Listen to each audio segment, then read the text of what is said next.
बिहार के शिक्षा मंत्री प्रोफेसर चंद्रशेखर ने एक बेहद आपत्तिजनक विवादित बयान दिया है। उन्होंने हिंदुओं के असीम पवित्र ग्रंथ रामचरितमानस को नफरत फैलाने वाला ग्रंथ कह दिया। उनके मुताबिक रामचरितमानस के उत्तरकांड में नीच जाति को शिक्षा के अधिकार से वंचित रखने की बात कही गई है। ये सब कहते हुए प्रोफेसर चंद्रशेखर आगे कहते हैं कि रामचरितमानस के उत्तरकांड में लिखा है कि नीची जाति के लोग शिक्षा ग्रहण करने के बाद सांप की तरह जहरीले हो जाते हैं और ये नफरत फैलाने वाला ग्रंथ है। ये बयान प्रोफेसर चंद्रशेखर ने नालंदा ओपन यूनिवर्सिटी के दीक्षांत समारोह के दौरान दिया है।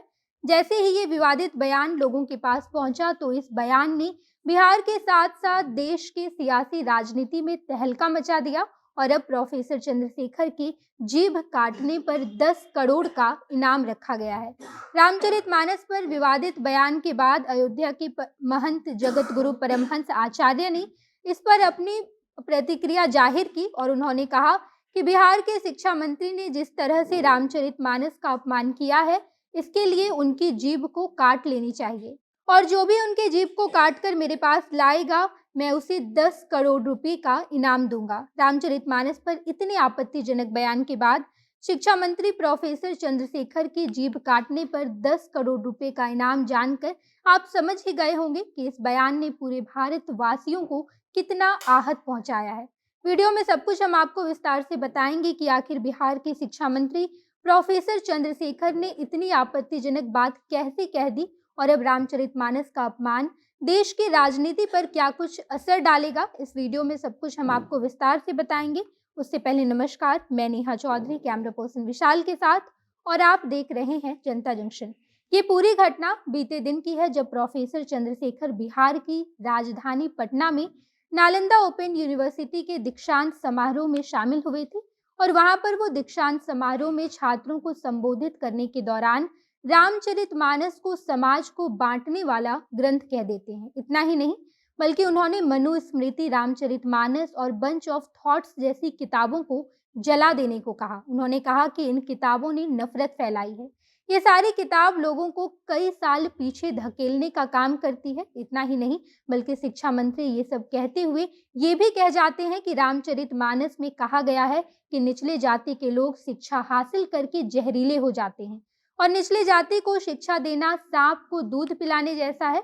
मनुस्मृति के बारे में भद्दी बातें कहते हुए प्रोफेसर चंद्रशेखर आगे कहते हैं कि समाज की 85% आबादी वाले बड़े तबके के खिलाफ मनुस्मृति में गालियां दी गई है।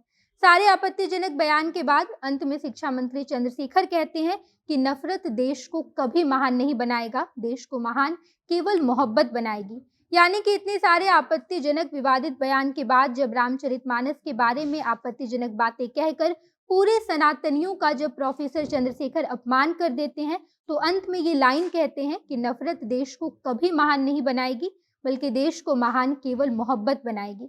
ये तो हो गई बिहार के शिक्षा मंत्री की गंदी और आपत्तिजनक बातें। इसके बाद अयोध्या के महंत जगत गुरु परमहंस आचार्य ने इस विवादित बयान पर अपनी कड़ी प्रतिक्रिया जाहिर की है और उन्होंने कहा कि अगर एक हफ्ते के अंदर प्रोफेसर चंद्रशेखर पूरे सनातनियों से माफी नहीं मांगते हैं तो मैं शिक्षा मंत्री की जीभ काटने वालों को 10 करोड़ रुपए का इनाम दूंगा।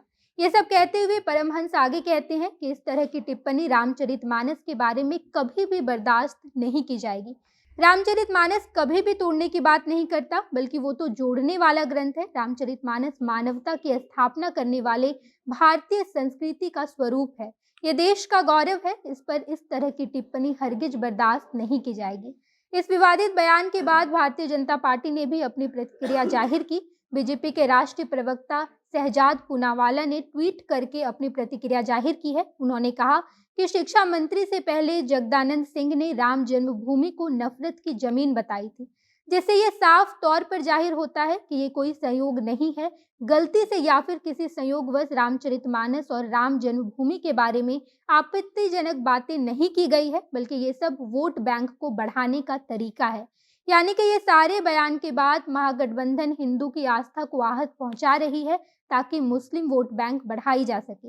इस बारे में प्रसिद्ध कवि कुमार विश्वास ने भी बिहार के मुख्यमंत्री नीतीश कुमार को ट्विटर हैंडल पर टैग करके लिखा है कि आदरणीय नीतीश कुमार जी, भगवान शंकर के नाम को निरर्थक कर रहे आपके अशिक्षित शिक्षा मंत्री जी को शिक्षा की अत्यंत अविलंब आवश्यकता है। आपका मेरे मन में बेहद आदर है, इसलिए इस दुष्कर्म कार्य के लिए स्वयं को प्रस्तुत कर रहा हूँ। इन्हें अपने अपने राम सत्र में भेजें ताकि इनका मनस्ताप शांत हो। कुल मिलाकर ये सारी प्रतिक्रियाएं हैं जो देश के चारों तरफ से आ रही है। और अब प्रोफेसर चंद्रशेखर का ये विवादित बयान यहाँ पर शांत नहीं होगा, बल्कि इसका असर बिहार के विधानसभा चुनाव और लोकसभा चुनाव में भी देखने को मिलेगा। आप सनातनियों के पवित्र ग्रंथ रामचरितमानस के बारे में इतने आपत्तिजनक बयान को लेकर क्या सोचते हैं? कमेंट बॉक्स में बताइएगा। आगे की तमाम खबरों के लिए जनता जंक्शन देखते रहिए। धन्यवाद।